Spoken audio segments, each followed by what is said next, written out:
Hi, this is Elizabeth Clare Brewington with Discover Brightside, and we have discovered something very special to you.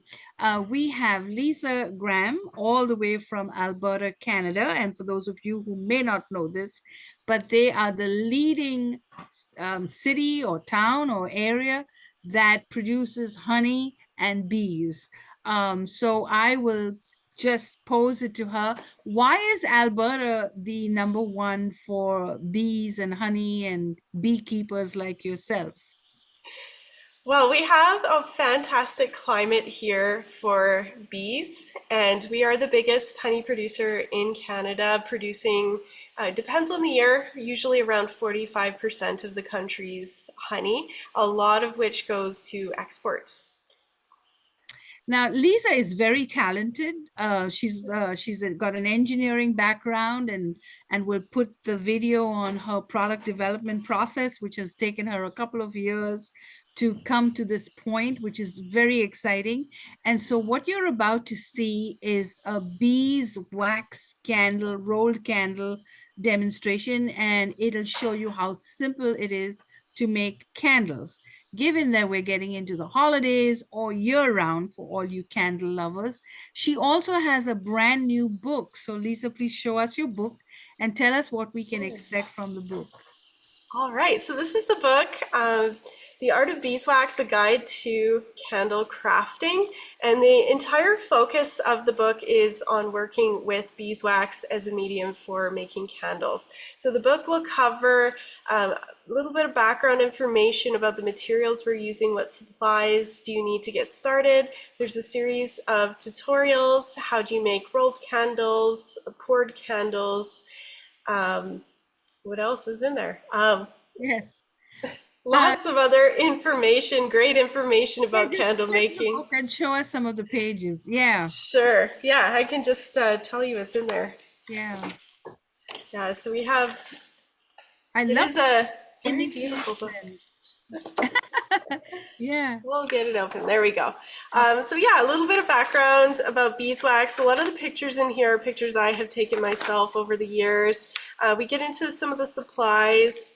How do you get set up for making your candles? A little bit about scents as well, scents and dyes. Of course, safety is very important. And then we get into the do-it-yourself part. So we have rolled candles. I think the next chapter or next section is on, if I can find it, on the dipped candles. There you Section go. on dipped candles, and then we have our poured candles. And the book finishes off at the end with some information on troubleshooting, what do you do when things go wrong, and also testing. How do you test your candles to make sure they're going to burn correctly? And I close the book out. There are some creative ideas at the end. How do you package them for gifting? And then I've done a couple of tests. I've done some experimentation to dispel some of the information that's out there on or misinformation. I did find a lot of conflicting information when I was learning how to make candles. So to answer my own curiosity and hopefully provide some assistance to other future beeswax candle makers, I have these Yeah. experiments to look So at. you've really conquered a lot of things, your fears for bees, and then, making candles. And so I am going to get to speak of you. And we will now see a rolled beeswax candle demonstration. Awesome. Okay, so I've switched my candle, or the camera over to the candle. And this is the candle I will be demonstrating today. It is a rolled taper, pencil taper candle. The name pencil taper comes from the shape of the candle. It looks like a pencil. And it's very easy to get started with the rolled candles. The supplies are very simple, starting with a cutting board, a ruler, scissors, something to cut the wax with. I use an X-Acto knife, some wick, And I like to use a heat gun. You can also use a hair dryer as well. It just takes a little bit longer to take the bloom off of your sheet. So the sheet I have here, if you look very closely at it, there are some kind of matte colors, and then there's other sections of the sheet that are a little bit darker. This is a natural phenomenon that happens with beeswax. It's called bloom. That's how you know you have a quality beeswax candle, is if it blooms. So we'll start by taking off the bloom with the heat gun. It takes a little bit of time to get the heat gun warmed up. Once it's warm, it goes very quickly. Some colors of wax, you can, it's more noticeable to see the bloom being taken off. This sheet doesn't have a lot of bloom, so there's not a huge color difference. And once it's heated up, I'll flip the sheet over, and there's usually a little bit left on the other side, so we'll give it a quick run over with the heat. You want to be careful not to melt the wax when you're going through this process. The sheets, they are a little bit thinner in some parts than others, so you don't want to melt through the sheets. The next step in the process, when we're making the taper candles, you will get 2 candles out of a sheet, and I'm going to do the same type of taper, this pencil taper at the top. So in order to get that taper, we want to cut the sheet at a slight angle. So I'm going to measure from one corner in about 8.5 inches, and I will mark that with the X-Acto knife. And then I will move the ruler from one corner to the opposite corner. So we'll move the ruler to the opposite corner, measuring out the 8.5 inches, marking that spot, and we're done. From here, if you can't see where the markings are, you can gently lift the wax up, and that will give a little indication of where we're placing the ruler next. So we'll line the markings up on the ruler and cut across at the angle. And what I like to do from here is to place the pieces on top of each other, making sure they are approximately the same size, so we have some even tapers, especially if you're giving them as gifts or if you're picky about being the same size. So these ones look like they're pretty close. The one on the bottom is slightly bigger. We'll bring it closer to the camera. Slightly bigger. I'm not going to worry about it. If you want to be picky, you can cut that edge off so they're even.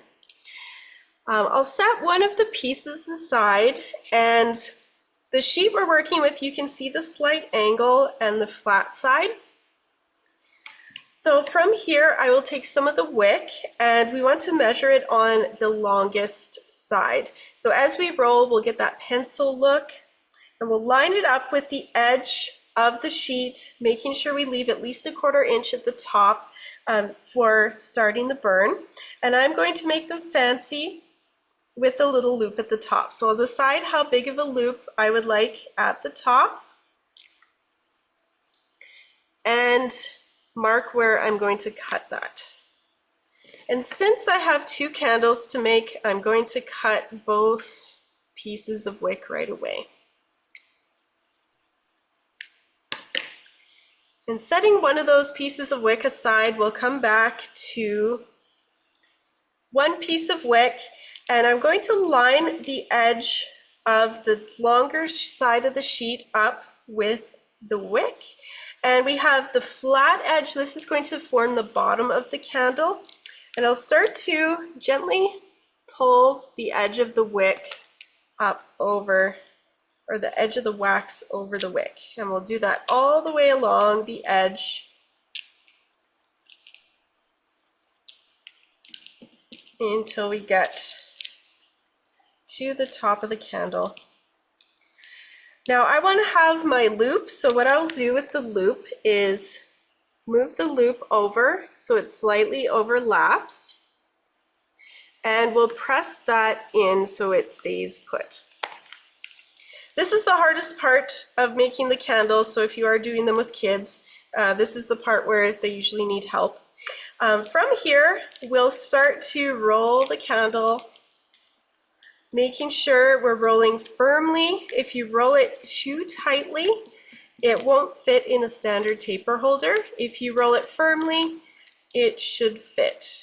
And if it's slightly too big, that's okay. You can always form the bottom to fit whatever holder you're using. So we'll make sure the bottom is staying flat. If we start to go off course, that's okay. We can always unroll it to wherever it was straight and continue the process. Keeping the bottom nice and straight. And when we get to the end, we press the edges in to make sure the candle is sealed. It's not going to unroll on you. And the whole edge is sealed in, and then we'll press the bottom of the candle into the cutting board gently to flatten the bottom out. So if it is deviating a little bit, this is how you can fix it. And there we have it, It is our so final simple. candle. It's unbelievable. Yeah. Wow. That is so simple and so quick to make. Oh my goodness. And as you put it, with kids, it's such a great experience. Yeah.